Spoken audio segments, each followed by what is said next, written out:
เสื้อบาปบุญแล้วเขาก็สิปล่อยมารยาทตามกันยังเขาบ่เสื้อเขาเสื้อว่าใดแล้วมันดีหั่นนะเพราะว่าสิได้ด้วยวิธีใดว่าสิไปสอไปโกงไปเบียดเบียนคนอื่นพอแต่ให้ได้หั่นนะคือเป็นการดีนี่ในเมื่อคนทั้งหลายเห็นผิดเป็นชอบออกงานจิตใจจังซี่เขาสิปล่อยมารยาทตามขยิมบริสุทธิ์แหละมันถึงจะกันสิเบียดเบียนกันทางตรงแล้วก็ทางอ้อมผู้มีอำนาจหลายกันสิเบียดเบียนผู้มีอำนาจน้อยตัวมือนี้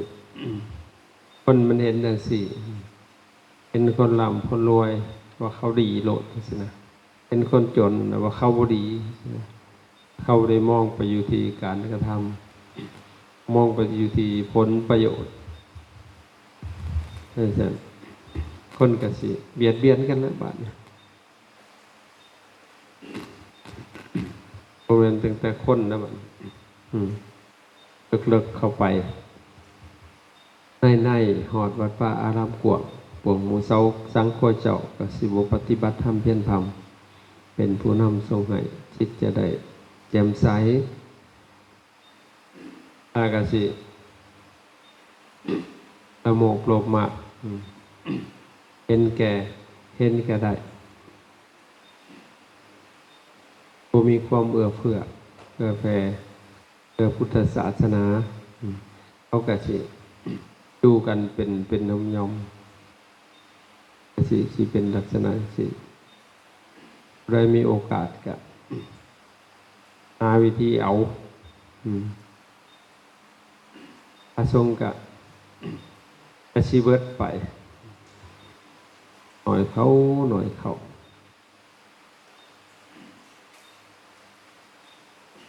เพราะว่ากับที่เกิดวิสมะโลภาภิภูตาอาจจะเกิดความโลภบุพอดีโกงกันกินได้สมบัติของศาสตร์ของศาสนาอาจจะขายกินบัดแหละพระทรงองค์ข้าเจ้าก็จะเป็นซี่สมสางงัวควายขายใจก็มีได้นักปัดทมแม่น้ำหน้าที่แข่งขาดเคินซี่สมสางซี่ก็คือมีซี่สมก็คือทรงนี่แหละในคู่นี้สมสั่งงัวควายขายจ่ายก็มีได้สิเลี้ยงงัวเลี้ยงควายเลี้ยงไก่เลี้ยงหมูแล้วขายแล้วบัดพระสงฆ์องค์พระเจ้ามันสิเป็นพอแต่ให้ได้มาสักปัจจัยเงินทองผมมีแนวขายก็สิออกเลี้ยนเจ้าของขายแล้วบัดเฮ็ดพิธีกรรมพิธีการขึ้นมาแล้วเสกเป่าสูตรหันสูตรนี่สูตรแต่สักเขาเบื่อยันเหือลกแล้วบัดไปผูกคอต่อแก้นเฮ็ดไปแล้วบัดทำพิธีขึ้นมาเพื่อสิได้นะเฮ็ดพิธีกรรมพิธีการขึ้นมา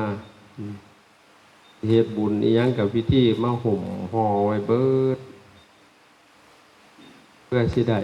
ซึ่งปัจจัยเงินทองสารพัดนับแต่สิปุกกุฏิเฮ็ดพิธีมาละบาดพิธีจังได๋ล่ะ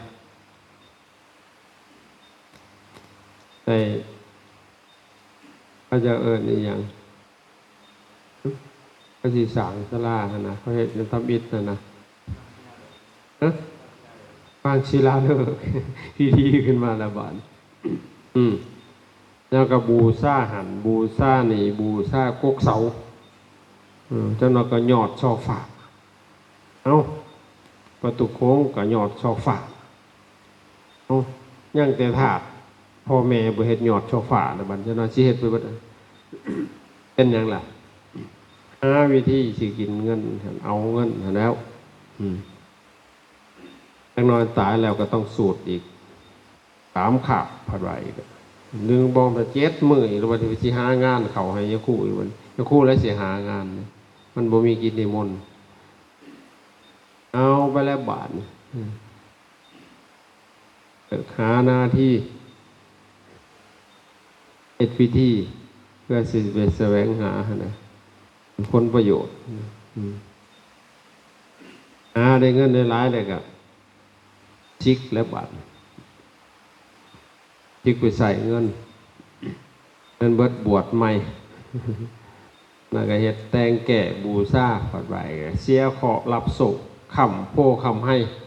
ไปคำคนโกโพก็ให้ไปได้บัดแต่งแก่บูชากรรมอีหยังเวรอีหยังเสียขอรับศพอีกว่าเอาขอเขาหัวนำเขาโยมกะขี้ขาดหวาดกลัวเกิดนั่งขึ้นกระยานก็ต้องไปหาพระชุมนั้นหาชุมนั้นก็รับตามมิ้งโอ้สันเพื่อนเจ้านี่เสาต้นนะมันมีปัญหาเด้ออะไรได้บาทจังน้อยพอหัวคันใดต้องเฮ็ดไม่ทุกมันบ่ถือห่วงจุ๋ยบ่ถืออีหยังกว่าเป็นไปแล้วนี่ปีหนึ่งหันมาแล้ววานนัตมาประท้วงไม่ออกอันนะโอ้ยบ่สั่นบ่ได้เด้อผัวเจ้านี่แข็งว่าซั่นนี่มันคมเมียแต่มีวิธีขอสิเฮ็ดให้มันคมต้องสูตรเสียเคาะเจ็ดพหัสผัดไหวเสร็จมันเอาแล้วสิกินเพิ่นเลยได้บาดหัวแข็งจะแข็งแบบนั้นบ่ฮู้เนาะก็โหไปเลยเดี๋ยวไปเสียเคาะรับสุมันก็เฮ็ดแบบมีเดชในได้ไหมเจ็ดพหัสไปแต่เฉพาะวันพหัสอีกเด้วันอื่นบ่ได้มันคมบ่ได้เอาแล้วบานเป็นแต่ได้มันเพิ่นว่ามันแมนได้เนาะไม่โกนมันกระถือตากะหอกพระกอกหลอกแกกแหลกกระถือใจไม่ออกได้บานแต่เฮาสอนเฮาเอาโอ้ยผิดใจซะเด้อผิดใจเขาเจ้าคงมาสร้างเฮาได้มั้ยทางพระทางโยมนำเข้าไปอีกบานสู้แห่งไปไกลเอาโลกโซเชียลเลยไปหวยใบเบอร์สารพัดเลยแหละบาทเอาไปต้มผัดหลงบาทต้มกะโลกผ้ากะโลกทางผู้หับและผู้ให้หวังได้แต่สิรวยผู้หับกะหวังรวยผู้ให้กะหวังอยากได้บาทเอามันแหละโอ้สมพอกันมันจังมันพอกินเนาะผู้หับกะหวังรวยอีกนิมนต์มองได้มันบ่ได้หลายฮะนะทีเดียวแคนเซิลท่านมองได้มันมานเอาไปบ่อยใส่ซองมากไปบ่อยใส่ซองหน่อยทีเดียวแคนเซิลชีวิตในทางได้บาทเป็นไปเนี่ยว่าซี่สมสางงอควายขายใจนักปัดตมแม่น้ำหน้าที่แห่งขาดเกิน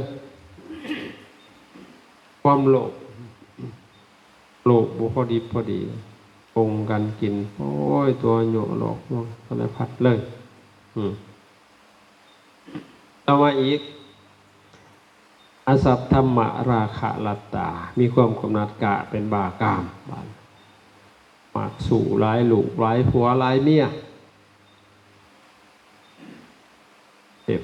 สมสู่กันเล็กน้อยแต่เกิดมีความกำหนัดกะพอมันมีสื่อได้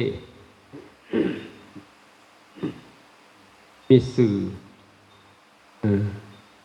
คือทางโซเชียลเห็นบัดเลยทะลุมองทะลุบัดเลย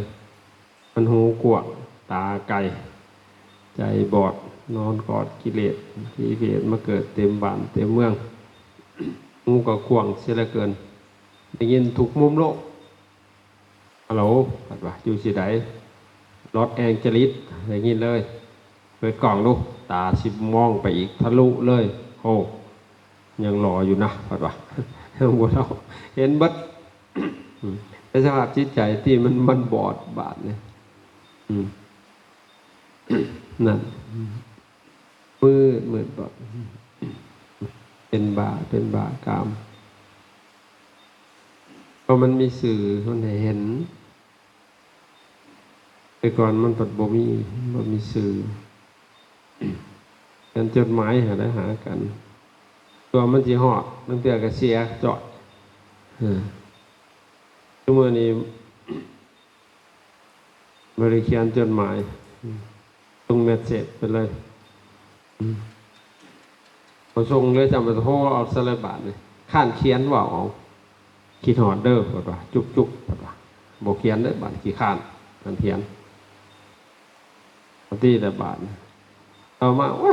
เนี่ยเว้ากันสดเลยซะเปิดกล่องใส่กันเลยบาทนี่เฮ็ดจังได๋อยู่บาทเห็นบ่มักเบิ่งหยังก็เห็นนั่นก็เห็นเบิดมันมีกล่องอยู่ต่างคนต่างมีกล่องแต่เบิ่งมุมใดเลยบาดปกติแต่บาทเห็นเบิดในโดนพร้อมนี่ก็มีฮอดยาปลุกเหล่าเอาที่บาทที่อยู่ไรบ่ยาอีสังสารพัดเนาะแล้วครูเฮาหูอยู่บ่ไปเอากอกอากาศไว้จักอีหยังมีเบิดเลย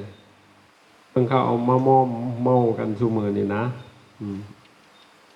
กินกันมีแต่ยาพิษทั้งนั้นแหละนะนับแต่กาแฟอย่าไออย่าอีสารพัดเลยมอมเมาเฮาทำลายเฮาหั่นนะพวกนั้นมันหัวสูงกว่าเฮาบาดนี่มันต้องเอาสิ่งที่มันมวลมายั่วคนที่มีเงินคนบ่มีเงินยั่วจังได๋ก็บ่ขึ้นเหมือนบ่มีแนวซื้อยั่วคนมีเงินแล้วไปกินเขาแล้วมันม่วนบาดเต้นผูกแอวไว้ก็บ่อยู่ได้บาดอันที่ทรัพย์สมบัติกับเบิดและเสียศูนย์ไปอีกทั้งดุลทั้งสุขภาพร่างกายอีกพวกนึงผันเอายากระตุ้นกำลังบานดีบานมันกระเสพสมกันว่าแมนสัตว์เลยจากลูกไฟผัวไฟเมียไฟตะวันมันกระเดือดหอนไปเปิดเลยนั่นแหละเป็นอาสัตธรรมราคารัตตามีความกำหนัดกะเป็นบาปกรรมเบียดเบียนกันจักซีเมนดังได้เลยเพราะว่าขาดศีลขาดธรรมอายุเขากับสีหน่อยลงมันบันทอนลงเด้ต่อยปีได้อายุกับลดลงปีนึง100 ปีได้อายุสิลดลงปีนึงตราบต่อเท่า10 ปีเป็นอายุไขอายุพวกที่เฮานี่ต่อไปมันสิลดลงหั่นนะแต่พอแต่แม่เฮาเป็น100ก็มี8 9 10ชั่วโมงนี้มานสุดก็อยาก70นี่แล้วแต่ผู้เว้าอยู่นี่ก็สิฮอดบ่บุนี่70แต่นี่ก็เสียไป55 ปีละจักสิยังจักปีค่อยก็ได้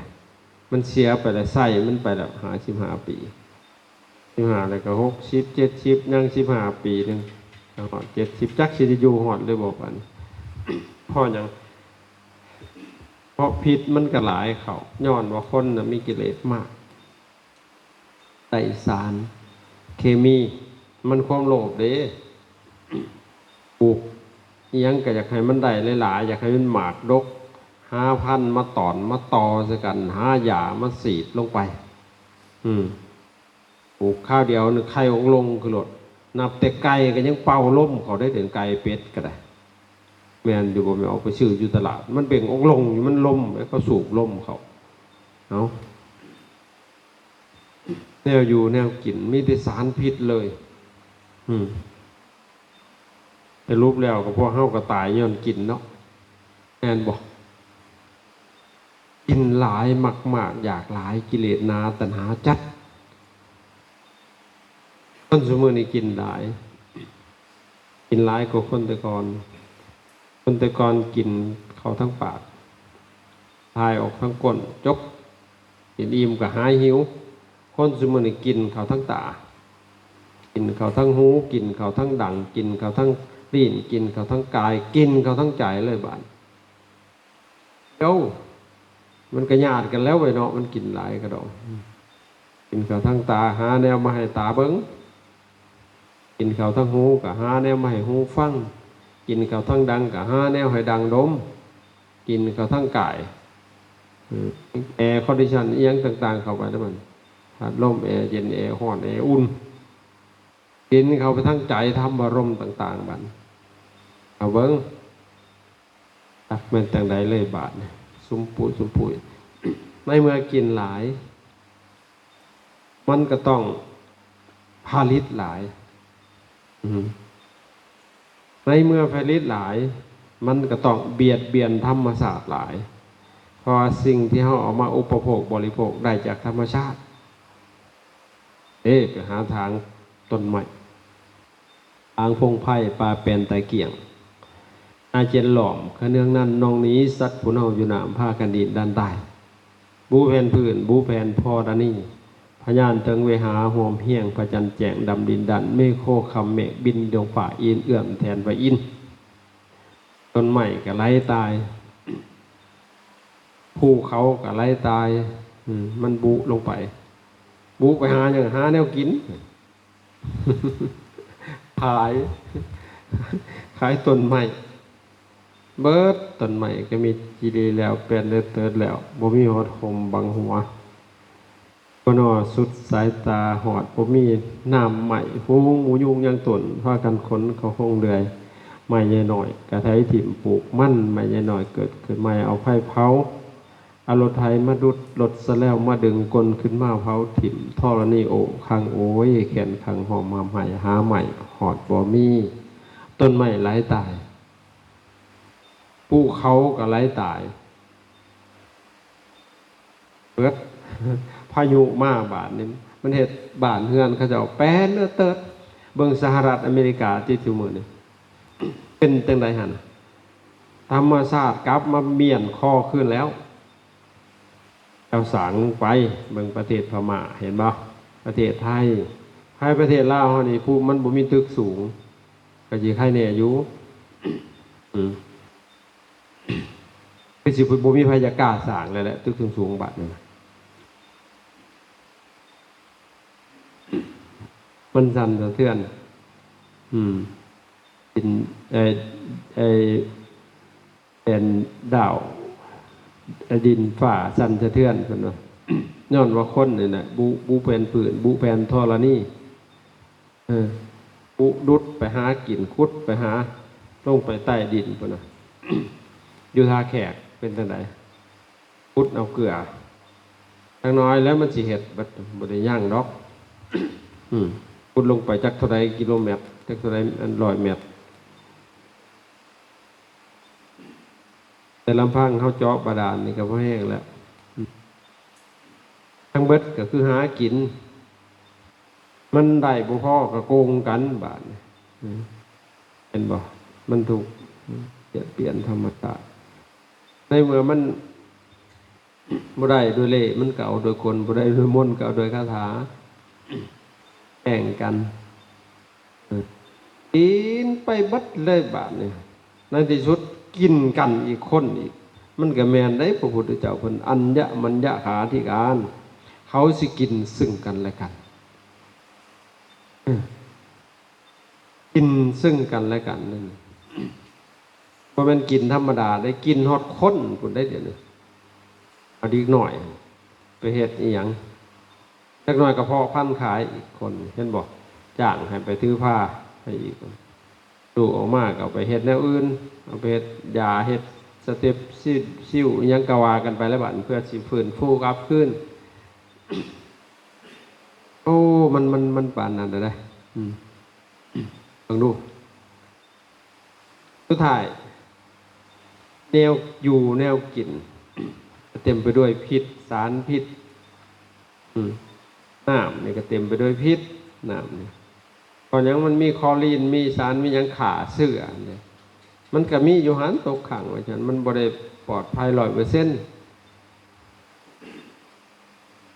ในเมื่อมันไปถือกับวัตถุสิ่งอื่นบาดมันก็ทำปฏิกิริยาอีกบาดนี่ มันก็เป็นพิษเห็นบอกโควิดมันนี่มาจากฝีมือมนุษย์ทั้งนั้นแหละทดลองมาปลูกพืชอยากให้มันใหญ่ไว้บ้านก็ต้องเอาเคมีเอายาใช้โคโลดกันหมดอัดไปขาย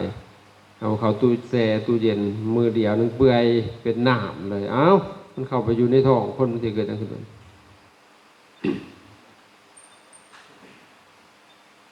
มันเป็นกระป๋องบัดเสียงกระป๋องหูกระป๋องรถกระป๋อง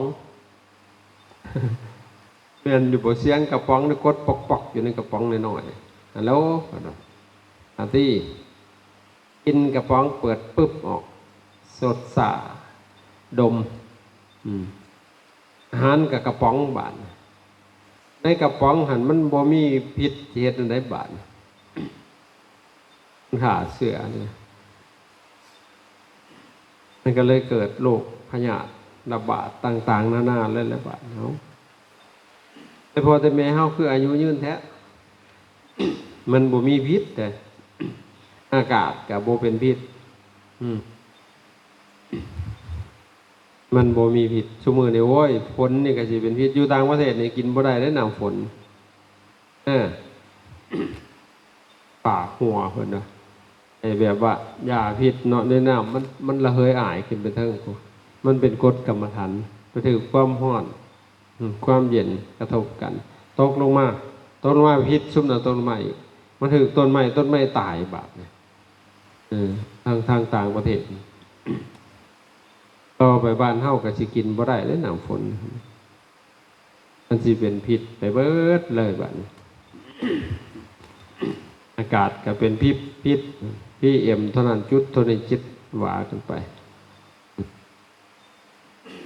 แต่ทั้งเบิดนั่นพิษซุ่มหมู่นี้มันมาจาก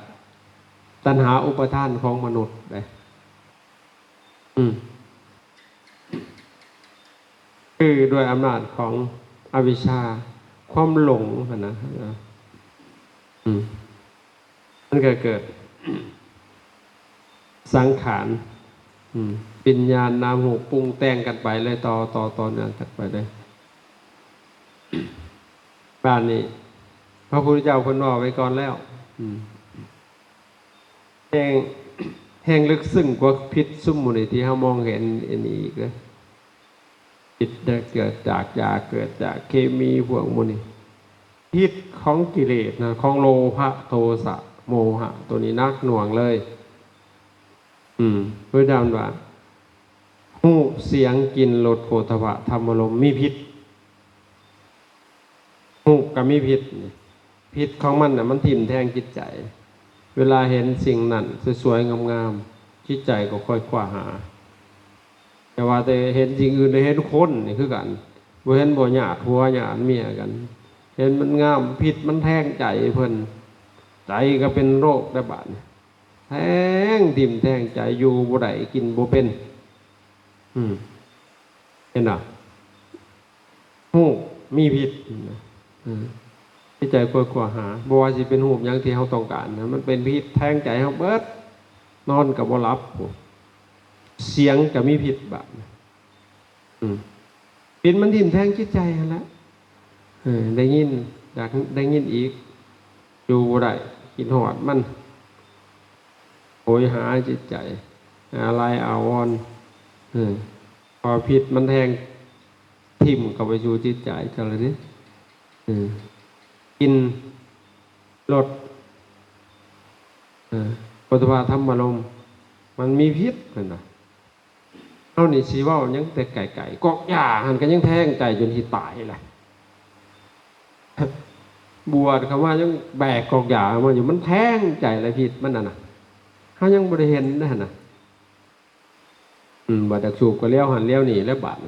ยันหมู่เห็นยันคนเห็นเจ้าของบ่แม่นคนซะบ่กำลังสิสูบอยู่หั่นน่ะ2หน่วยตาเด้อเบิ่งนี่เห็นน่ะนี่แหละพิษของมันทิ่มแทงจิตใจเฮายังบ่เห็นเลยเวลามันต้องการนั่งจิตมันเป็นอกุศลมันแทงใจเวลามันโกรธได้สักบ่พอใจมันก็แทงใจเฮาอีกบาดนี่เมื่อยหม่อยลงเลยบาดมันบ่พอใจ บางทีอาจารย์เทศอยู่นี่ก็อาจสิแท่งอีกได้เหมือนมันสิแสลงอีก โอ้ยเนาะมาเว้าให้ด้วยกันพัดบ่ได้เว้าให้ไผดอกเว้าใส่ไม้นี่นะเว้าสู่ฟัง แต่บ้านนั้นก็ยังบ่ละได้หันเว้าปานนี้ก็ได้เมื่อก็ยังสิสูบอยู่เด้อผู้เคยสูบก็ได้ถ้าเบิ่งผู้ผู้ยาแล้วปากไฟปากมันปฏิบัติ นั่นแหละมันมีพิษมันแทงใจเฮาในที่สุดก็ค่อยกว่าหาเบียดเบียนกันแล้วบาดนี่นี่ไปเข้าของน้ำปตทโอ้โหตายแล้วติดกินบุหรี่เข้าไปสูบไปก่อนละโอ้มันคือมาเหม็นกระดอกกระเดียคอยสิจนลอยคอยชัวสิทายเบาสุดเท่าผัดกั้นใจบาดกันทันใจมันบรรลุมเข่าบาดเนี่ยโอ้ยจนลอยจนเหลืองมันตะหน่ายเลยอีกจังไดจะไปกลุ่มหิวหูไปกลุ่มสูบแต่ว่านี่แหละมันหลงในพิษมันแหละรสชาติของมันมันทิ่มแทงจิตใจเห็นเราคิดว่ามันขาดจะได้บาดเนี่ยมันเลยติดกันแต่แล้วมันบริมีประโยชน์อีกอย่างไรมีแต่ทำลายอย่างเดียวเลย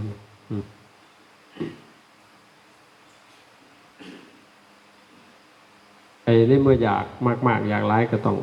ผลิตหลายก็ต้องทำลายหลายหรือเบียนกันแล้วคนสมือนี่มันโกงกันย้อนทั้งความโลภความอยากนะว่าสนองประสาทสัมผัสโอ้โหอย่างเลยเขาแต่หาได้นะก็เลยเหตุให้อายุมันหน่อยลงพอมันถือทำลายเด้อาหารกินเข้าไปก็เป็นพิษอันนี้ได้สิถือพิษทางนอกอีกบัดถูกเสียงกินรสก็เป็นพิษอีกอาหารก็เป็นพิษอาหารร่างกายคือคำเข่ากาวลิงกลาหาร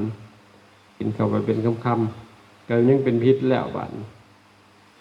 อาหารของจิตวิญญาณอีกได้บาดนี่อย่างเนี้ยไอ้ผัสสะอาหารวิญญาณอาหารมโนสัญเจตนาอาหารตัวนี้แห้งกันไหนบาดนี่มันกวยขัวอาหารครับอาหารของจิตของใจบางทีอาหารของกายมีบริอืดไปผูกข้อตายเป็นยังหันอาหารใจมันขาดอันผัสสะอาหารวิญญาณอาหารมโนสัญเจตนาอาหารมันขาดสิ่งคนนั้นบ่ได้ดังอกดังใจผูกข้อลมกลมข้อตายประเดี๋ยวนี่มันหลงพวกเข้าอีกหนึ่งอีกแล้วฝ่ายสงกันสิหลงเก่าอีกบ้างเพราะฉะนั้นมันตื่นได้แล้วขนาดตัดสินใจให้มันชัดเจนเอามาบวกคืนมาเบิ่งชีวิตชีวิตมันคืออย่างเอาหักมันอยู่บอกอนาคชีวิตตัวเองจะไปทำลายมันอันนี้เฮาบ่หักได้เฮาไปทำลายมันขามันเองเลยบั่นทอนมันเลยไปหาสูบหาดมหาอมหาเขียวนั่นเป็นพิษเป็นภัยไปเฮ็ดให้มันทุกข์ในจิตในใจนะมันก็บั่นทอนลงแล้วมันอยู่มันก็สั่นไปหลายทางเข้าไปเพิ่นว่าอายุคนน้อยลงจนฮอด10 ปีเป็นอายุไขพุ่นเด้10 ปีเป็นอายุไข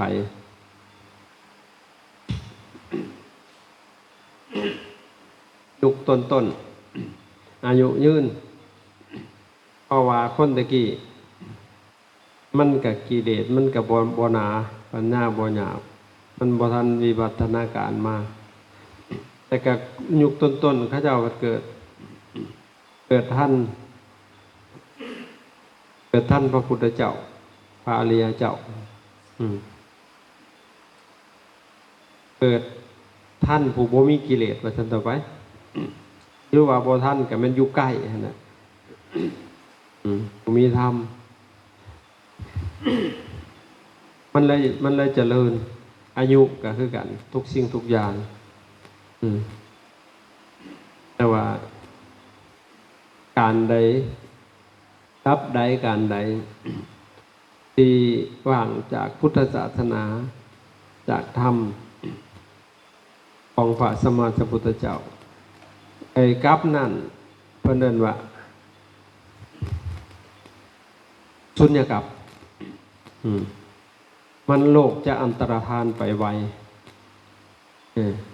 ทิพหายไปด้วยน้ำด้วยไฟด้วยลมโลกนี่นะมันจะจิบหายไปไวเพราะว่าคนทั้งหลายสิเบียดเบียนโลกเด้นั่นคนไปเบียดเบียนโลกมันก็ดินฟ้าก็เดืองหงวยเพราะหยัง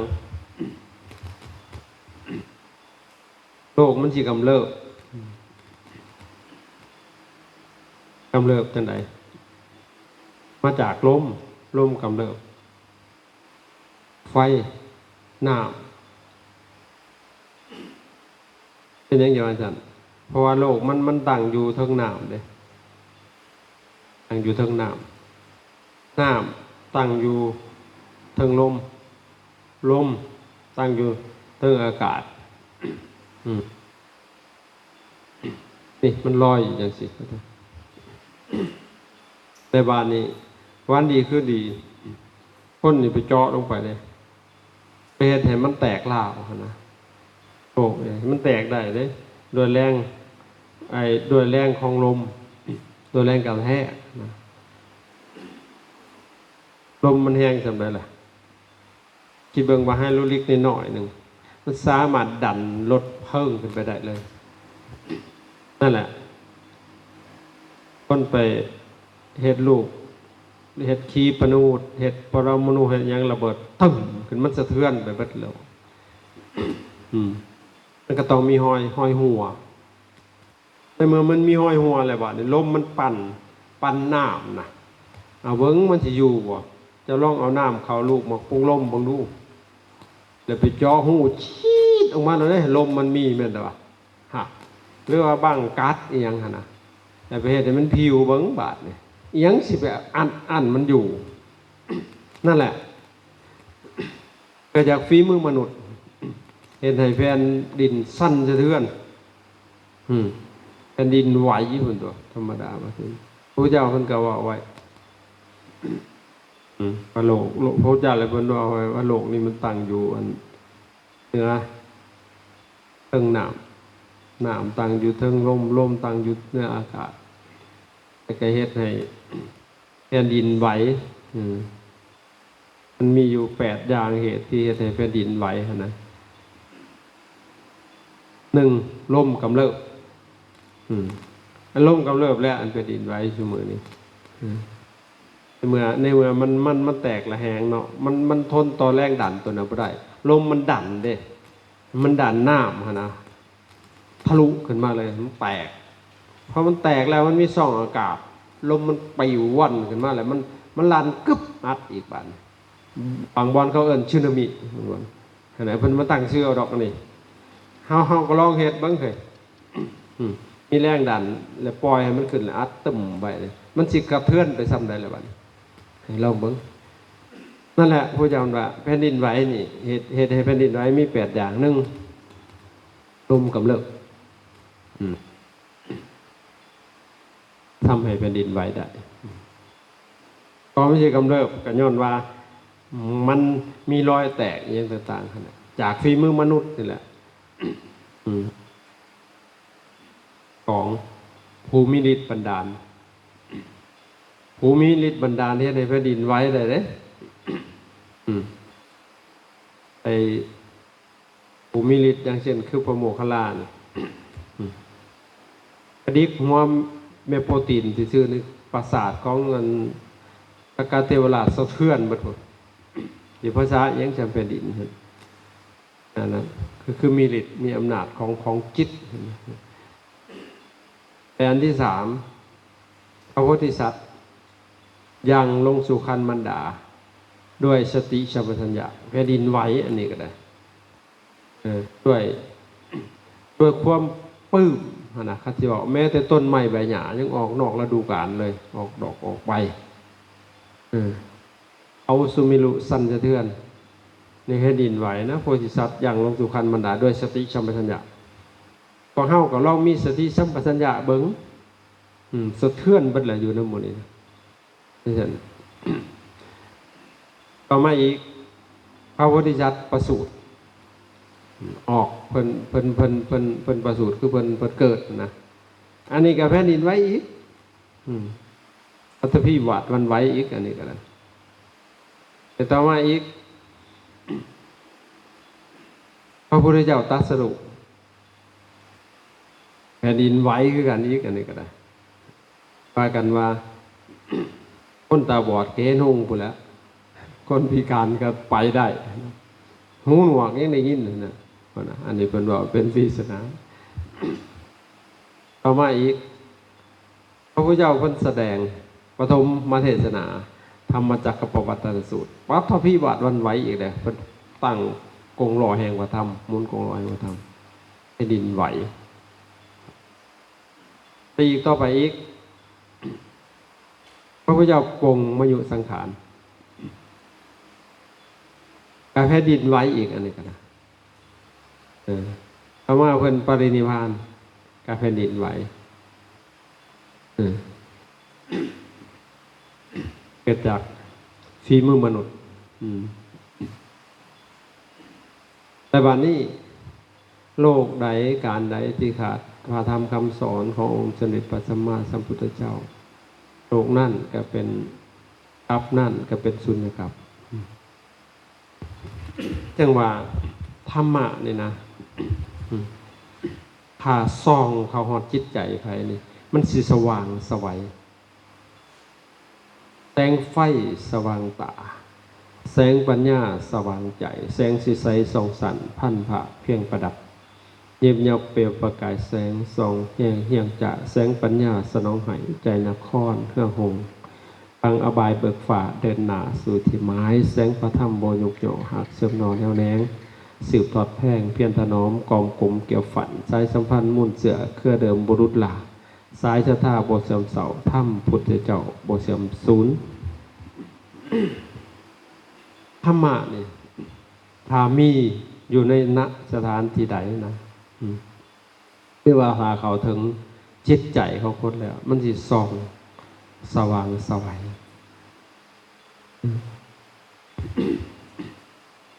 ถ้าหากว่าครอบครัวใดชุมชนใดที่มีธรรมะนะหรือว่าประพฤติธรรมตามสมควรแก่ธรรมครอบครัวนั้นก็สิมีความสงบร่มเย็นจิตบ่ค่อยมีปัญหาถ้าหากว่าธรรมะเนี่ยนะเอาไปถึงซองจิตใจของผู้มีอำนาจหรือว่าผู้ปกครองเอาซ้ำนี่ซักเอาซ้ำขันต่ำขันในบ้านพาในบ้านมีธรรมนะลูกบ้านซุ่มนั้นก็สิเย็นจิตเย็นใจปักกลุ่มสุขเย็นขยับขึ้นมาอีกจากบ้านนี่คือเมืองเนาะพาเจ้าเมืองมันมีธรรมนะพอเห็นแก่ตัวมีธรรมะยังเข้าสู่จิตสู่ใจมีศรัทธามีศีลมีจาระมีปัญญาส่องสว่างเข้าไปในใจเขาสิบ่เห็นแก่ตัวเขาสิหักประชาชนของเขาสิอยากดูแลอยากแบ่งปันเอื้อเฟื้อเผื่อแผ่อยากช่วยเหลือเกื้อกูลเขาสิบ่เห็นแก่ตัวน่ะบ้านนั้นเมืองนั้นก็เจริญรุ่งเรืองเย็นจิตเย็นใจถ้ามันซ่องเข้าไปถึงผู้ใหญ่ขึ้นไปกว่าหันอีกบัดมันก็สิซ้ำได้บัดไล่ไปเลยตัวโลกเลยนั่นแหละหมอก็เช่นกันนะถ้าหมอมีธรรมชั่วโมงนี้มันเป็นกันไปเบิดผู้กับบ่มีธรรมมีจังได๋ล่ะบัดเซ็งสิเซ็งเด้เก็บเงินแล้วบัดเก็บเงินลูกศิษย์แล้วลูกศิษย์น้อยๆก็เสียได้เนี่ยวีซ่าละ20 บาทจักวีซ่าละบาทนี่ฮะเอาแล้วบาทนี่มันจังได๋ละบาทนี่มันก็ถือกินถือตอนกันที่ได้บาทนี่นะเบียดกันเลยเห็นน่ะมันเข้าไปบัดหมออีกได้สาเกิดหมอบ่มีธรรมบาทนี่ ปัวคนไข้กับปัวเยียวยากินนี่แล้วกูเห็นแต่ครั้งพุทธกาลสั้นหมอสันเทพเลยชีวกโกมารพัฒน์พอนับได้หมอสุมือนี่นั่นผ่าตัดยาทายของชีวกโกมารพัฒน์ให้พระพุทธเจ้าดมตัวหนึ่งทายเป็นตัวได้เถื่อดมซื่อๆยังทายนะใครไม่รู้ว่าวันเฮากับขี้แตกดมซื่อหมอสุมือนี่มีอยู่บ่ดมแล้วขี้แตกบ่มีบ่เก่งปานนั้นแม่นแต่ว่านั่นคือชีวกโกมารพัฒน์บ่ได้ไปเฮียนยากแนวนี้ซ้ำได้ไปจ่ายเฮียนสิบ่ผู้ไปเฮียนนำหมออันอยู่อันไอ้ตัวทยะอยู่ผู้เมืองอันอย่างลืมซะเมืองตะกาศิลาไปเฮียนหั่นกะเฮียนสดๆเลยบ่ได้ไปเฮียนหนังสือไปเป็นคนใส่เขาสำนักแต่ของดีแท้ดีว่าหมู่เพื่อนก็ฮักมีแต่ลูกกษัตริย์คัตติยราชส่งไปแต่ว่าชีวกโกมารพัฒน์เราก็เป็นลูกกษัตริย์เช่นกันนะแต่ว่าเราบ่ฮู้ความเป็นจริงนะพอเราก็เป็นกษัตริย์เนาะลูกอภัยราชแม่เราเป็นกะลีบาทเนี่ยเราไปเล่นโซเฟนีซะนางโซเฟนีก็เลยได้ลูกมากเข้าไปทิมมันนะสุดท้ายก็โดยบุญโดยพอบัดมาเก็บบัดมาเห็นนี่คือเขามาเลี้ยงมาแล้วเข้าพัดว่าเราพัดบ่มีแม่บัดนี้หมู่พัดมีแม่นะเราก็งงเฮ้ยเขาเลยว่าลูกบ่มีแม่สุดท้ายรถคาใจก็เลยถามอภัยราชถามพอ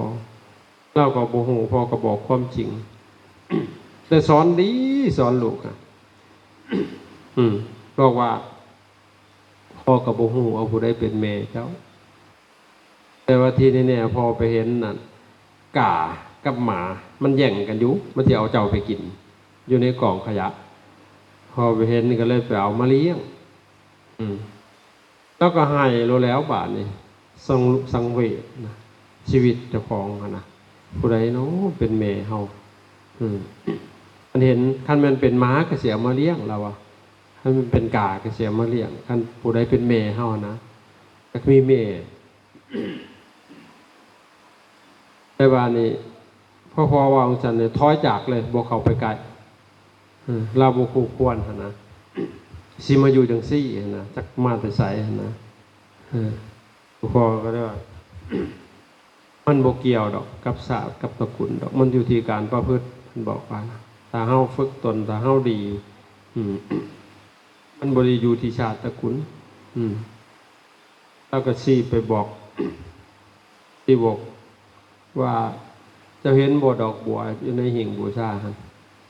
แต่ว่ามันเกิดในไส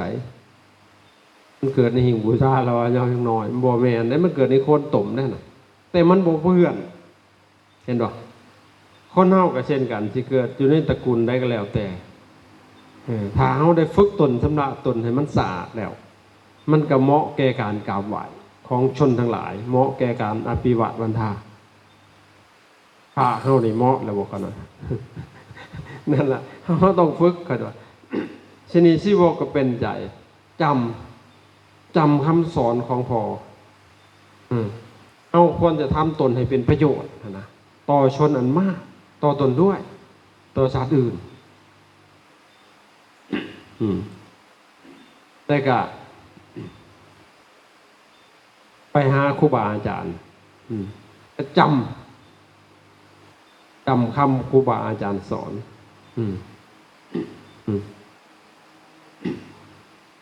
ว่าให้มีความอดทน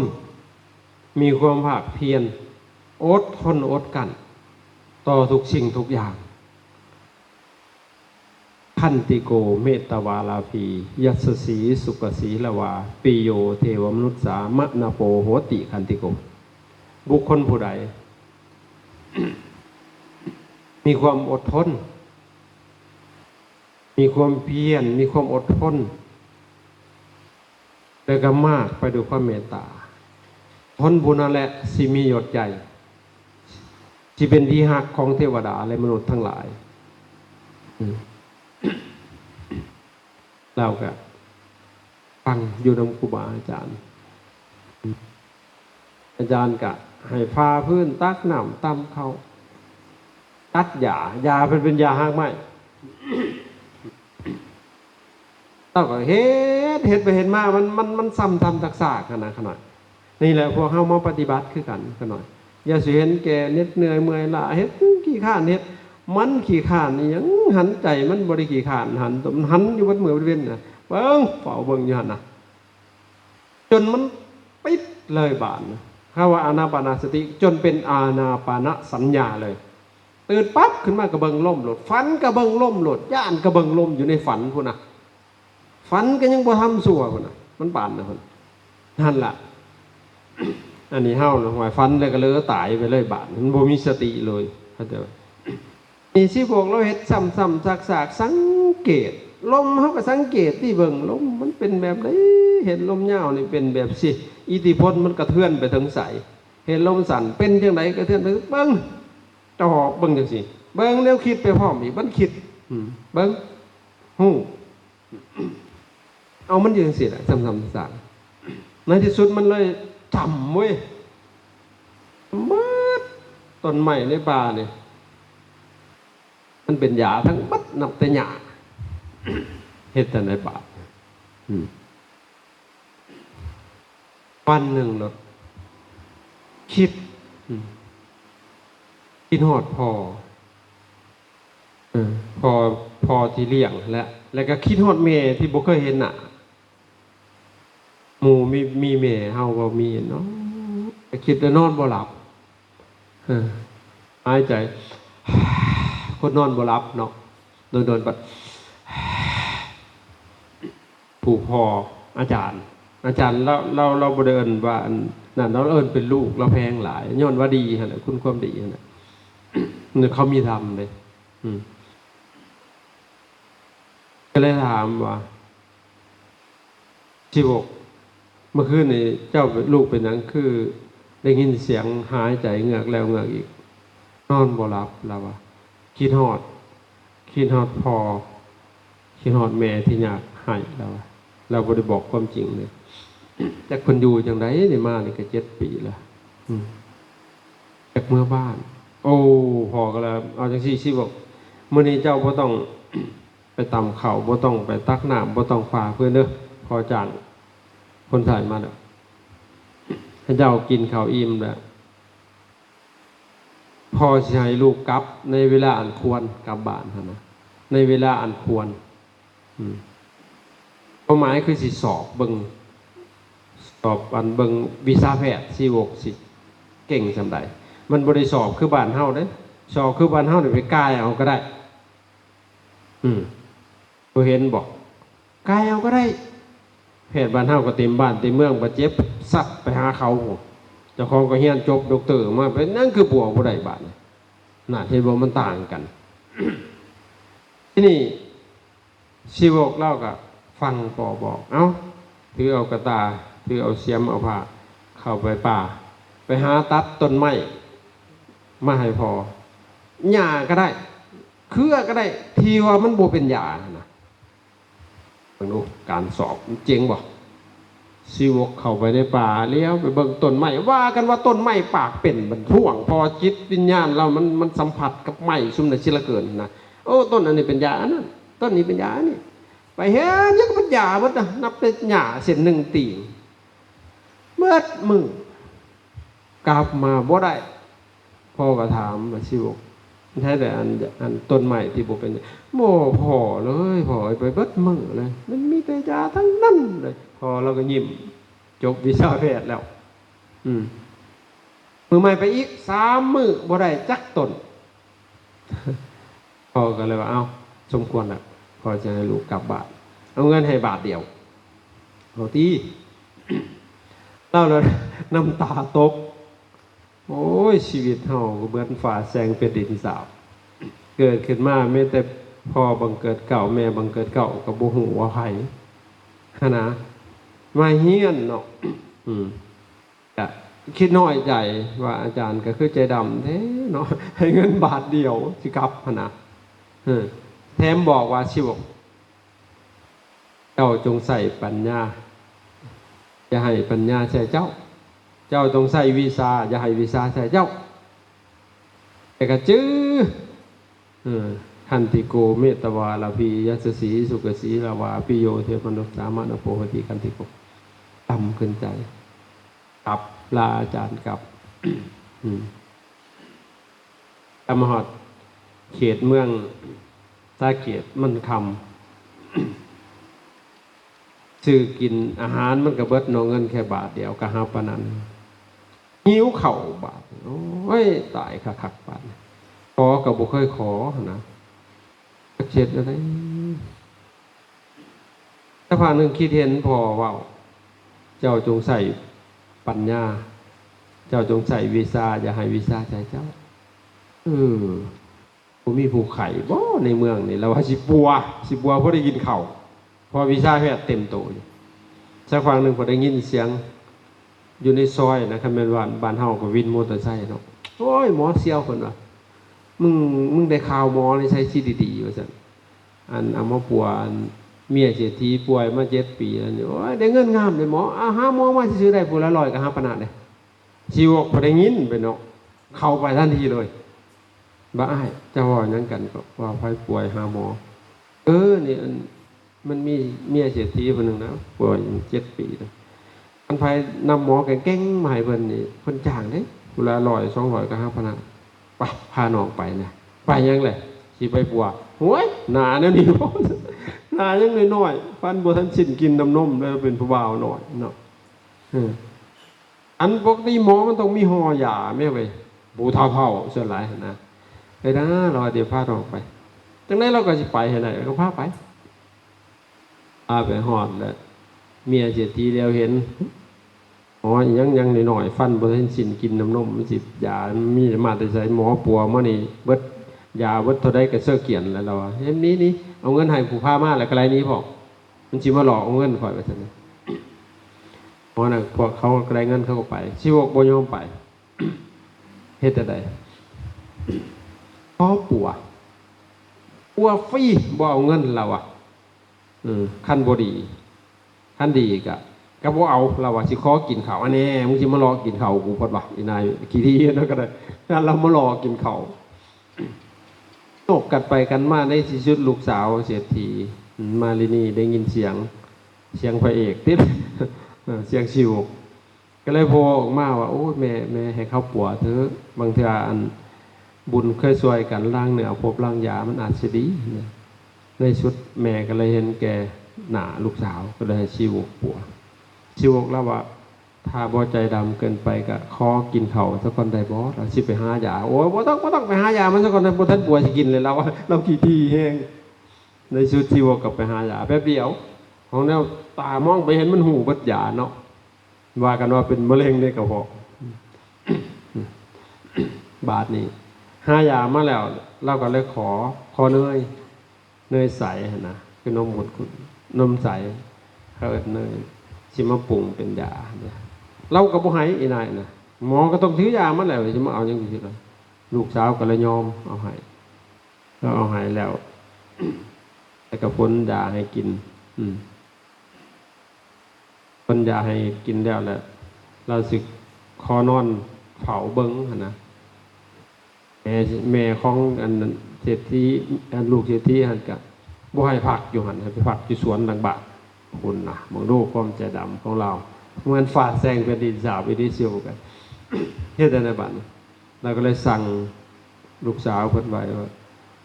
น้ำตัวนี้ให้แม่เจ้ากินแล้วเราสินอนหลับได้รับไปสักพักหนึ่งเราสิตื่นออกมาเนี่ยเราสิเจ็บได้ว่าสั่นเราสิเจ็บเราสิปวดเราสิหักเลือดออกคนว่าสั่นเนี่ยแต่บัวต้องเป็นห่วงให้เจ้าเอาจอกให้กินอีกแล้วมันสิหายมันสิเย็นนอนข้าวเดียวนึงเสียงอีเรื่องปวดเสือขึ้นว่าโอ้ยบักหมอชิบหายนั้นไปนั่นมันสิขาแมวจะได้หักไล่เบียร์ไล่เบียร์ลูกสาวก็เลยบอกท่านหมอเพิ่นบอกไปอยู่เอาให้กินตัวที่2หายปานปิดถิ่มเลยบาดอีนายกูจะให้คุณหมอเฮาอยู่ไหนผู้หนักคุณหมอแล้วมึงรู้เพราะปัวดีเห็นหมอเป็นเทวดาแต่เวลาอันปัวบ่ดีไปเห็นหมอเป็นหมาซะแต่วัน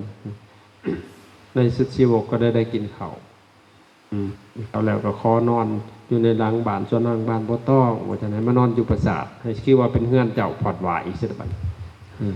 ต่อมาก็ชีวกก็เลย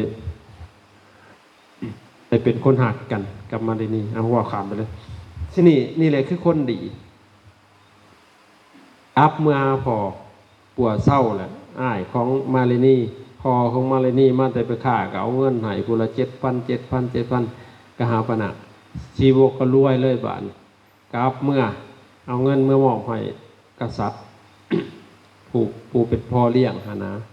โอ้พ่อก็ดีใจคิดว่าแม่นนกกาเว้ามันไปซ่อนไข่ไปห้างกามันก็ลงหักลงฝักว่ามันลูกในอุทธรหาขาบเอาเหยื่อมาป้อน คิดว่ากาเว้าตัวนี้มันสิใหญ่เลยมันสิหนีหนะเพิ่นว่าแต่สุดท้ายมันก็กตัญญูกลับมาแล้วก็มอบสมบัติให้พ่อแต่ว่าก็เลยอย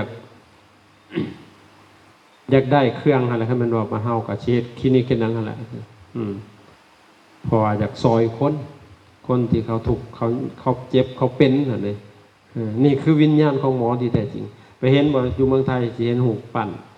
หาจำลองเขาจะหูชีวกโกมลพัฒน์นี่แหละคือหมอผู้ยิ่งใหญ่เลยล่ะต่อมาเราก็เลยว่าบอกพ่อว่าหัวใจเราลนอยู่ที่เมืองสาเกตนั่นแหละคือหักผู้สาวนี่หันมาจังได๋พ่อก็เลยบอกว่าให้สางตัวซะก่อนเรื่องนั้นพ่อสิไปสู่ขอมาให้เราก็เลย มาสางเนื้อสางตัวต่อมายังได้พบแม่ของเราที่บ่เคยเห็นกันนะเห็นนะสุดท้ายก็ผัวคนอื่นก็ได้ผัวแม่บ่ได้แม่ก็ได้ตายก็เลยตั้งโรงพยาบาลแห่งแรกเลยชีวกัมพวันคือสวนมะม่วงของแม่เราเนี่ยมาเฮ็ดโรงพยาบาลพระอาจารย์ไปอินเดียก็ยังได้ไปเบิ่งนั่น คันพระเป็นยังนี่ปัวฟรีจนเกิดเรื่องนี่ไดพวกมันบ่ได้มีศรัทธาในศาสนามันปลอมมาบวชมันเป็นขี้กากเป็นขี้เกลื่อนมันมาบวชเช้าแล้วมันซิกบวชมื้อเช้ามื้อแลงก็ซิกที่6ก็ถามว่าเอ้าเป็นอะไรคือมื้อเช้าคือเห็นใส่ก่อยใส่บาตรอยู่นะเห็นมันเป็นยังคือซิกไว้แท้บ่พอใจบ่แล้วบ่ได้อยากบวชแล้วบวชมาปัวขี้กากซื่อๆแล้วโอ้ยซิวก็เลยหวังดีเลยไปขอพรจากพระพุทธเจ้าว่าบ่ให้บวชสิสวดคนเป็นอีทูตกุดทางบ่ให้บวชได้เห็นบอกก่อนสิบวชอุปชาสิถาม มนุษย์โซซีก็เป็นมนุษย์บ่เห็นบ่นั่นก็อามาพันเตแม่อามาพันเตบ่โดยขน้อยนั่นคันแม่นเว้ากันนะตามไป เจ้าเป็นผู้บริสุทธิ์บ่ปุริโสสิบ่ได้เป็นหนี้เป็นสินบ่อามาพันเตว่าโดยขน้อยบ่ได้เป็นหนี้เป็นสินถามไปแล้วเจ้ามีอายุฮอด20ปีแล้วบ่มีผ้าจีวรแล้วบ่มีบาทแล้วบ่ถามไปแล้วน้องก็กระโดโซสิเจ้าเป็นกระเทยบ่ถามไปอีกหั่นนักที่พันเตบ่ได้เป็นเบิ่งเป็นมืออ่อนๆอยู่กระเทยคนก็บ่ให้บวชได้กิโลโซสิเจ้าเป็นขี้กากบ่นักที่พันเตบ่เต็มวางขาอยู่กับบ่ฮู้เรื่องเลยนั่นแหละเพิ่นจึงบ่ให้บวชซุมื้อนี้แฮงเพิ่นให้กวดปัญญาก่อนมีใบยังยืนจากหมอยันเป็นโรคติดต่อยังมาหนะตัวถือ เฮ็ดใบกวดสุขภาพอันนี้อยู่แล้วก็ปัวคนถ้าว่าปัวคนอยู่พระป่วยไข้มาแล้วก็รีบพามาดูแลนั่นน่ะอันนั้นชั้นหมอนั่นน่ะหมอที่มีธรรมบ้านเฮาเป็นอยู่บ่ล่ะบาดหมอเจิมคลินิกอยากให้คนป่วยหลายๆบ่ไม่ใช่สั่น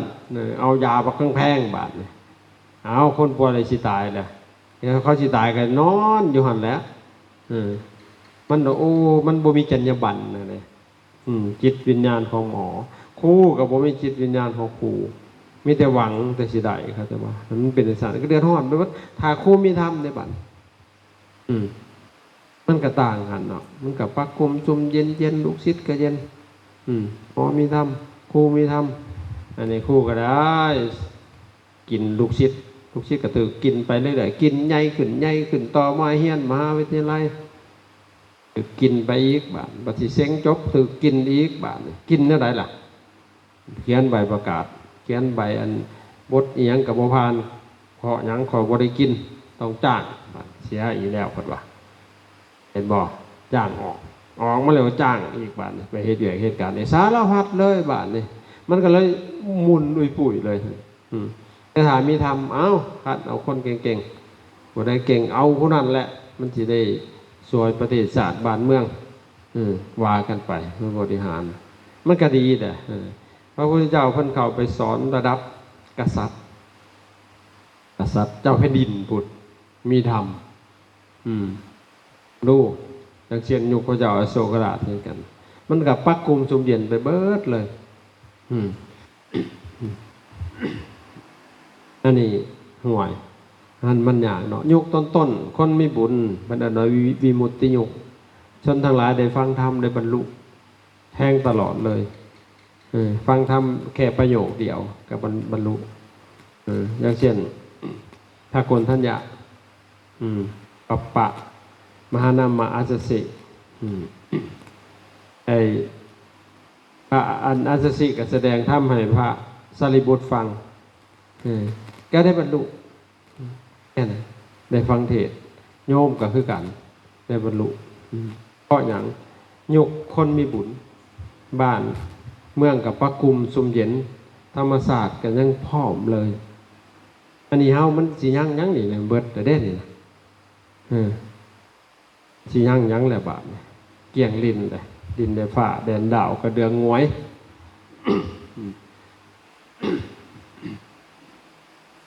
ป่านนี้หลังจากพระเจ้ารับขันปรินิพพานก็เป็นยุคที่สองจากวีมุตติยุคมาเป็นสมาธิยุคพระสงฆ์ทั้งหลายพากันฝึกฝนปฏิบัติขัดเกลาเจ้าของอยู่ตามป่าตามเขาเพ่งพินิจคิดทำจิตใจสงบเยือกเย็นเอามือเศร้ากับไปบิณฑบาตที่บ้านข้ามานิคมไปโหดนั่นแหละไปโหดญาติโยมเขาเห็นเขาก็เกิดความเหลื่อมใสเห็นอาการกิริยาที่สงบระงับแต่พอสันพ้นกระกับไปบำเพ็ญสมณธรรมอยู่ป่าอยู่เขาอันต่อมาพอโยมเห็นพระก็เกิดความเหลื่อมใสพอเกิดเรื่องความเหลื่อมใสก็อยากเข้าไปนั่งใกล้ยังเงียงหูฟังไต่ถามปัญหาต่อมากอะปุกกระตอบไว้น้ำแคมทางในบ้านยันพระเมื่อยก็นิมนต์ชั้นปัตตาหารก่อนจะเหลือจังไปโดยความหวังดีปรารถนาดีหากบุกินสตากันเลยอยู่ชั้นตายมือลายเว้นบาทเลยนิมนต์มาอยู่ผีจะเป็นนั่งขนาดมันอยากเที่ยวสิปุกตูกให้อยู่ดอกชีแทกขี้ดินหายแน่ในที่สุดก็วัดกันเลยเขามาบานได้บาทตะกี้อยู่ป่ายุคที่หนึ่งวิมุตติยุคที่สองสมาธิยุคที่สามบานศีลยุควัดเข้าบ้านสมาธิเสื่อมขนาดตะกี้ได้หันยังเสื่อมมึงดูบ่ภาษาและสมือนี่ตะกี้หันมันบ่ได้มีความเจริญบ้านวัดแล้วมีบ้านอ้อมไว้เบิดเขาเจ้าก็เฮ็ดลักตายไว้เว้ากันก็ได้ยินเลยนั่งสมาธิอยู่อยู่ไกลๆก็ยังได้ยินนะเขาเว้าเขายังเขาเฮ็ดอยู่เฮ็ดกินติดกินเข้ามาวัดตะกี้เฮ็ดจังได๋ยุคซุมื้อนี้แห้งในแล้วตั้งแต่นั่งอยู่วัดมันยังลอยมาทางอากาศพุ่นแม่นบ่หลวงพี่โทรศัพท์ยึดไว้บางเทื่อก็ยังลักใส่อีกก็มีอีกบาดพอมันลอยมาทางอากาศมันแหงผิดมันแหงทำลายพวกเฮาเพราะหยังเฮาบ่ทันมีธรรมพอบ่มีสติพอบ่มีปัญญาพอสิควบคุมสิ่งนี้ได้ไอ้นั่นมันเลยสมาธิเลยเสื่อมบ่เป็นแล้วสมาธิบานเพราะหยังนิวรธรรมมันฝังผู้ขึ้นมาทุกสิ่งอย่างมันเอาบ่อยู่เลยจิตใจก็ค่อยตามก็เลยว่าอยู่ใกล้หูใกล้ตาเขา รักษาศีลให้ดีเถอะสำรวมนะขี้ขานก็นอนพุงเกลียวเหยาๆอยู่กับยามันว่าแต่บ่เฮ็ดแนวบ่ดีรักษาศีลให้ดีงามสมาธิเสื่อมก็เลยกลายเป็นศีลหยุกพระแต่ก่อน รักษาศีลไหนแต่ก่อนพระอาจารย์ยังน้อยมียาคูหนึ่งอยู่บ้านพระอาจารย์ซื้อยาคูเบี้ยวเล่าบ่ได้เต็มบาทดอกยาคูพุ่นน่ะเขาเป็นยาคูบ่าวยาคูเบี้ยวชื่อเราจำได้เนาะเราตายแล้วเด้อ ยามมื้อแรงตีกองลงโฮมพากันไปเก็บดอกไม้มาบูชาในพรรษานะโอ้ยม่วนไม่ออกเบิดบ้านเลยผู้แสบผู้สาวผู้บ่าวผู้แพ้วม่วนมาบูชาตีกองลงเสียหญ้าอยู่วัดนะแล้วครูเว้ายังกะเสือเบิดนั่งไว้หาบแล้วสิไปไกลพนั่งอยู่ขี้ดินพุ่นเข้าโลภย่านบาปเบิ่งดู เบิ่งเพิ่นก็งดงามเราใสอย่าครูน่ะใส่ผ้าเหลืองๆแต่ว่าใส่งามหั่นน่ะบ่เป็นสิหน้าคือลิงตด เรื่องหยังน่ะมันทุกข์มันคิดมันมั่วซุมมันทุกข์เลยแล้วมันบ่มีหยังสิมาหล่อยั่วยวนจิตใจหั่นน่ะเข้าใจบ่อยู่เงียบใต้กระบองใต้กระบองอันเรียนหนังสือหั่นได้ยินแต่เสียงเราเรียนหนังสือจมอยู่หั่นแหละเนาะเฮาบ่ฮู้เรื่องเนาะเฮาเป็นเด็กน้อย รักษาศีลดีงามแต่ก่อนนี่ไว้เจ้าน้อยสิไปกินข้าวแรงขี้กากตอกหัวเบิดเลยแหละเพียงแต่เอาใบล้านมาเคาะหัวสิขี้กากกินชั่วโมงนี่ขี้กากมันหยาหลายแต่กระดกบ่จักกาแฟบ่จักอีหยังสารพัดเลยว่า ขี้กากแลนี้บัดหยาเด้ใส่คนก็เลยด่านเลยมึนเลยกินข้าวแรงแกงห่อสารพัดนักไปกว่าหันแหงจำขาตัวตายที่นี่พอสมาธิเสื่อมรักษาศีลพอรักษาศีลบาปมันจะเปลี่ยนยุคอีกละ คนผลงแต่ว่าแต่สมัยก่อนมันบ่มีวิอ่ะเขาขึ้นหน้าป่าขึ้นบ้านนะบ่มีทางไปแล้วนานๆสิมีบุญบ้านนั่นที่บุญบ้านนี่ที่ยังไปแล้วบาทนี่ยังร้องเพลงกับบริมียังหน่อยหนึ่งเพลงก็ได้เย็นสบายชาวนาเบิดมือร้องตายที่เพลงเก่ามันบ่มีแนวร้องหนึ่งก็อีเมนาสกาเลนะตังพุทังอภิปุชยามาหามน้ำอยู่กับร้องพระผู้ชายกับนะโมตัสสะภะคะวะโตอะระหะโตเต้ยพม่าอยู่หลังคุ้ยพวกกันนะโมนอบมันยังประกุมสุมเย็นอยู่ศีลธรรมยังมีในจิตในใจต่อมากอะเที่ยวลงวัดบ่มีเบียกไปลงวัดลงไปอีกกองฟังธรรมลงวัดจะคู่กับว่าเรื่องบาปเรื่องบุญให้ฟังพอไปมาเบิดแนวสิว่าบาปเฮ็ดจังได๋บาปนี่เขาหลดมาอยู่คู่มือเนาะมันจะเอาหยังมาเว้าอยู่บ้านทานสิไปนิ่งดูดายปั่นงัวปั่นควายให้ลูกเขาเล่นต้องได้เฮียนได้นี่บาปนี่หาแหละผืนถ้ำล่ำสูตรหนังสือใบล้านมาอ่านแล้วมาเฮียนแล้วมาศึกษาแหละศึกษาภาษาธรรมะโตค้อมโตบาลีสิโยอังโยนาหิสนังสมิงสุสิโยอันว่าซึ่งสู่ยังสิตลอดการเฉพาะโดยอันตามพบมีโดยทางแก่พระตัวเล่าบทเฮียนต่อมากับมาแปลธรรมบทเรานิทานธรรมบทชาดกคนกับฟังอันที่เขาเจ้านิทานก็นิทานยังบางอย่างมาจากธรรมบทแต่บางอย่างก็มาจากชาดกแต่ขนาดถ้าพวกอ่านพระไตรปิฎกพระพันธิเบศน์เรื่องนี้นี่ก็มีเนาะเขาคิดว่ามันเป็นเรื่องปรำประนะมาจากชาดกมาจากธรรมบทนิทานอิงธรรมะนั่นหลายอย่างที่นี่พอเฮี้ยนเขามากๆบ้าน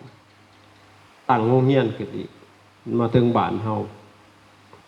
ศีลเสื่อมเป็นยังจะเสื่อมกินนอดข้าวแรงเพิ่นเมื่อยเราหนังสือตักข้าวแรงบาท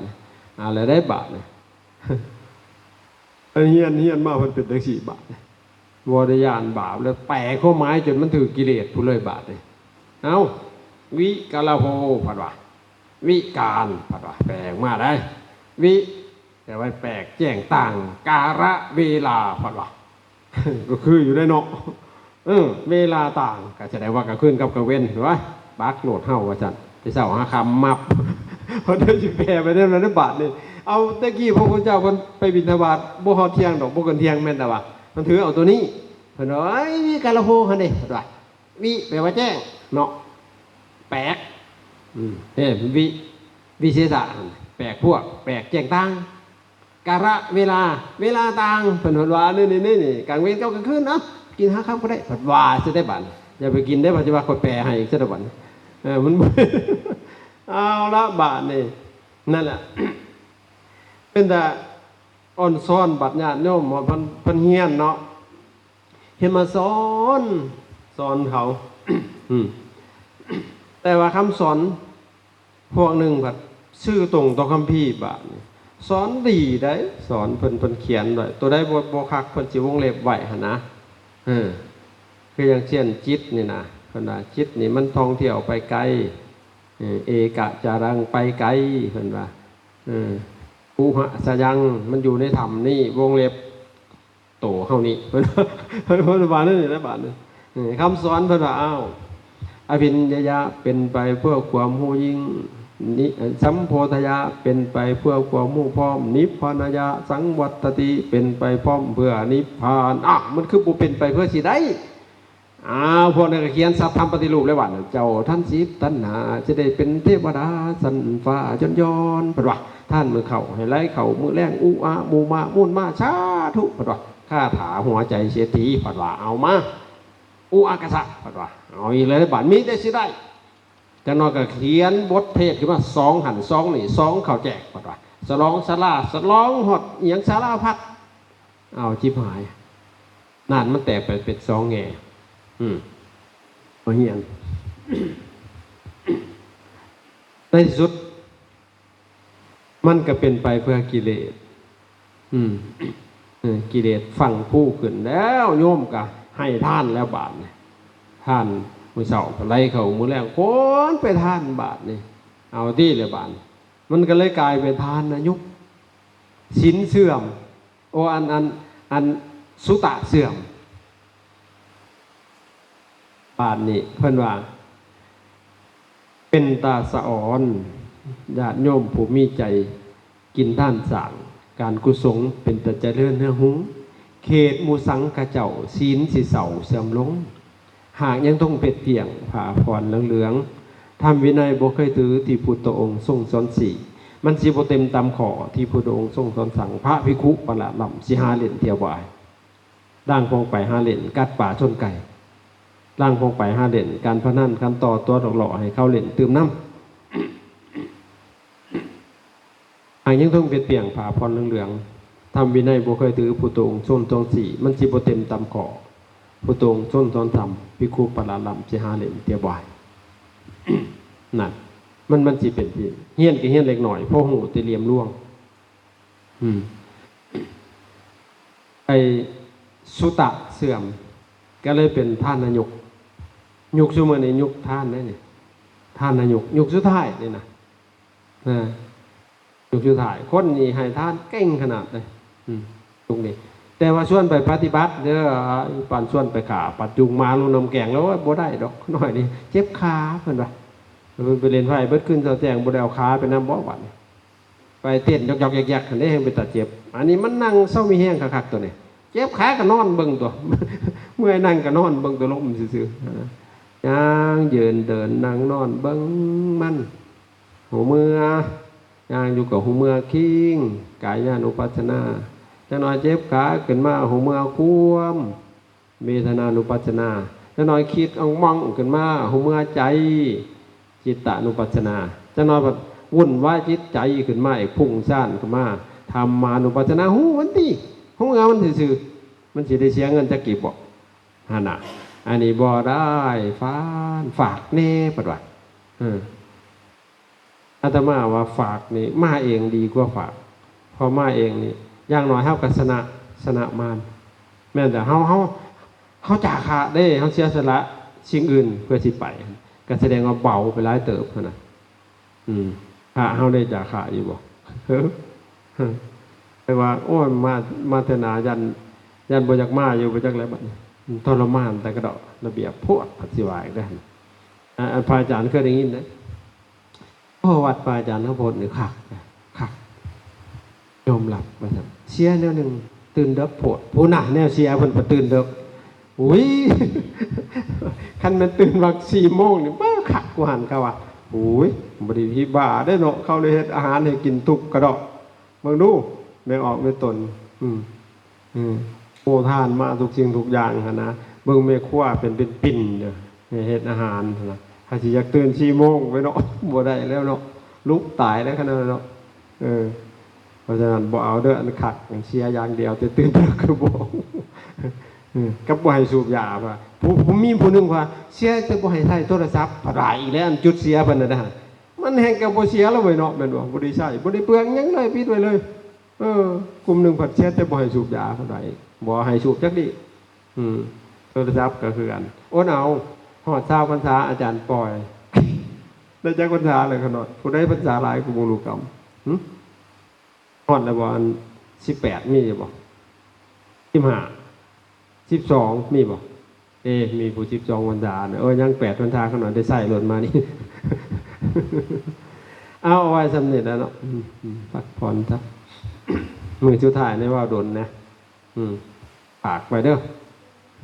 ฝากให้เป็นข้อคิดกันหน่อยอันพวกเฮาหักศาสนาเราทำสามิจิกรรมก่อนก็ได้ขนาดให้ออกก็คือกันเด้อสัมมาคารวะครูบาอาจารย์แต่ก็ยันเฮาได้ดวงเกินโดยกายโดยวาจาโดยใจโดยเว้ามันสิเป็นการดีพอน้ำกันก็ได้ไม่ออกก็ได้ให้สิเป็นผู้นำภาวามันมีอยู่ดอกในหนังสือขนาด